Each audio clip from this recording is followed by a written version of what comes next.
If you've been looking to upgrade your Ray 5, you're in luck. They just put out a 20-watt laser.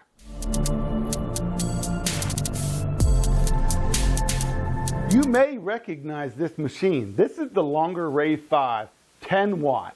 It's one of my favorite budget 10-watt lasers that I've reviewed. This thing performed beautifully, and I was extremely happy with everything it did. They've got an upgrade for this, and it's a 20-watt laser. So let's get this thing hooked up and start testing it out and see if it's worth the extra money.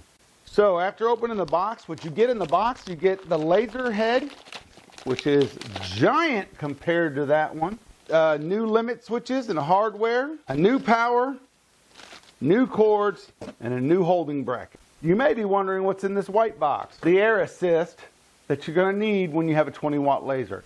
Don't cut without an air assist. It can cause a fire. Let's get this going. As I start to do this, I've made a decision. And that is that I'm going to point you over to this video over here to see how to change out this laser. It's a very good video from Longer themselves on how to change out the 20-watt laser head and redo all the cabling.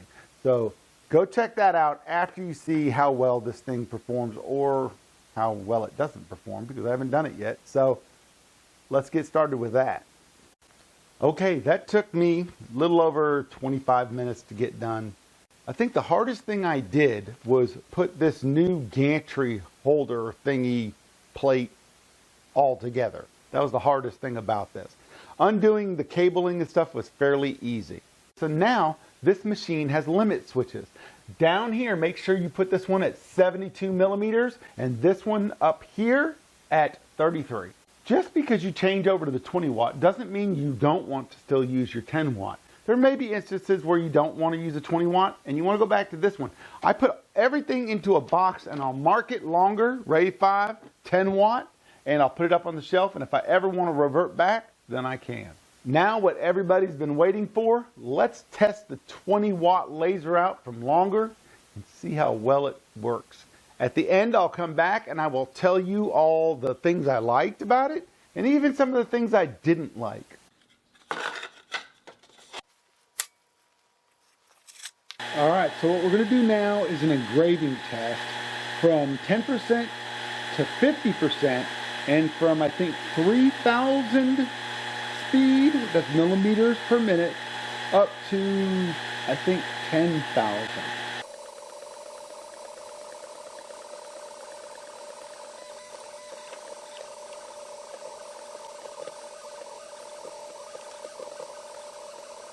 All right, so here are the results of the engraving test. It looks like 5,000 millimeters per minute at 30%. It's probably the best looking one to me. You choose which one that you thought looked best if you think it's something different. So you may ask why I use millimeters per minute instead of seconds. It's recommended that you use the minutes with a diode laser and seconds with a CO2 laser.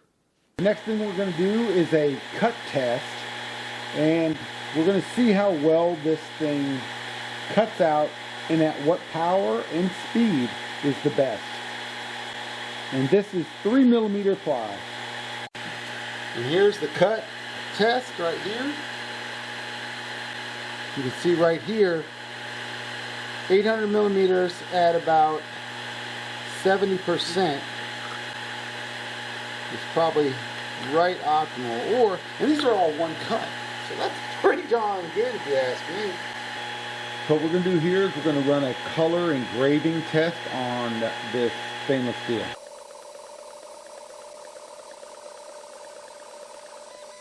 Look at those colors. Wow. They did a really good job on that. Not sure you can see it in the camera, but there you go. What I want to do next is go through a few different types of material and thickness to see how they cut. This one is 6 millimeter ply at 450 millimeters per second at 100%.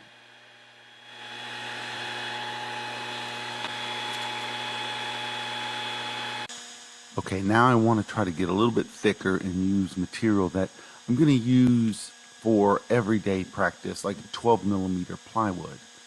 There's a big debate going on right now on the Facebook groups, and that's whether you should be using 100% power or not. The only thing it really does is it lessens the lifespan of your laser. So if you feel comfortable, then go right ahead and use 100%. It's not going to hurt your project. This is about the thickest material I'm going to cut in my shop, and that's 14 millimeter poplar. Now, it may not just be poplar, it might be walnut, it may be maple, but I use it to do ornaments. So let's check this out.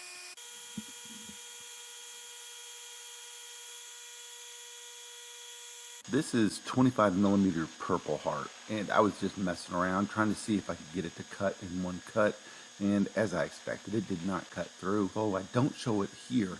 I did get through the Purple Heart in 3 passes, 250 and 100% power. All right, now it's time for the good, the bad, and even the ugly. So let me tell you what I think of this machine. As always, I want to start off with the bad and the ugly. If you just want to upgrade the laser portion, it's $600. But if you want to upgrade the whole system, which I do recommend, instead of just buying the laser module, it's only $860. A lot of people new to the laser hobby will go ahead and get a system without an air assist, not knowing it's needed for better cuts. That cost of the entire... So, that's not completely true. Right now, the system is on sale for $60 off. All you have to do is type in the code 60SAVE. You get 60 bucks off. But you also get an air assist for free when you order right now. And the link's right down below. So now you can get back to talking. If you buy the laser module, you're going to have to upgrade it yourself and put the new wiring harness. And unless you know a little bit about machines, you're not going to be able to do it. I think you'll be able to use the old harness as it does connect, but you won't have the limit switches. But speaking of the limit switches, when I got the package for this 20 watt laser, I got pretty excited because I saw these limit switches here. But for the life of me, I've been unable to get them to work. It must be a setting in Lightburn that I have to fix, but I've tried and have been unable to do it. I think the next step is to get a hold of Longer's tech support and see if they can help me get them working. I'm so used to running this machine without them, but I'm not really sure if I need them. I know my parameters. I want to talk about the adjuster for up and down for focusing the laser. It's a horrible design. Let's talk about these knobs right here. These knobs are used to adjust up and down the laser for focusing. I really wish that they would have one knob in the back of the laser to help adjust it up and down. These are very hard to get this thing set in correctly and then tighten up. That's it. Those are the negatives of this laser. Now I want to get into the good things about this laser. So you saw me cut this 14 millimeter poplar. I did it at 80 millimeters per minute at 100%, and it got an extremely nice cut there. So the laser is extremely powerful to be able to cut through something like that. It can be useful to have a laser that can cut through 14 millimeters, as you can do Christmas ornaments and a few other things like frames and stuff like that.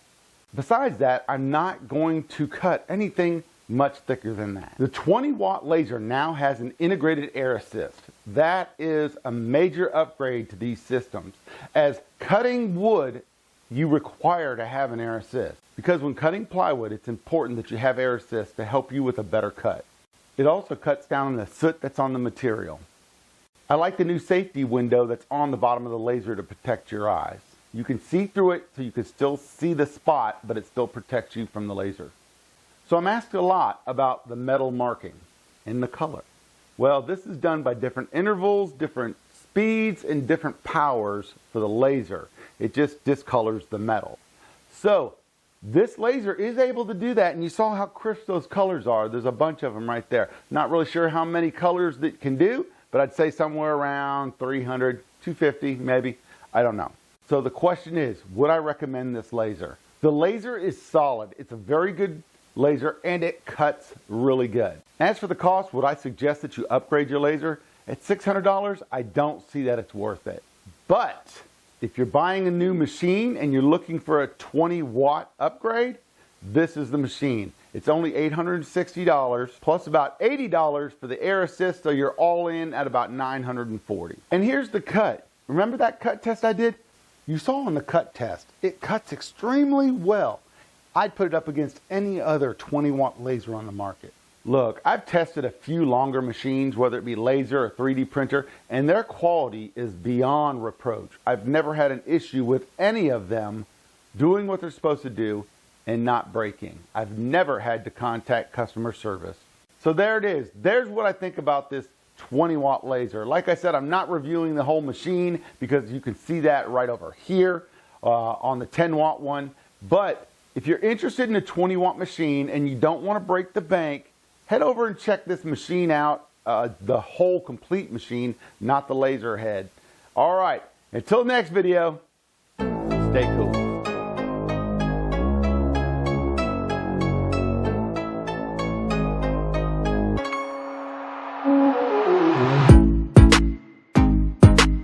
There it is, in a nutshell. Here's 10 in a nutshell. Oh, I'm in a nutshell. Name that movie.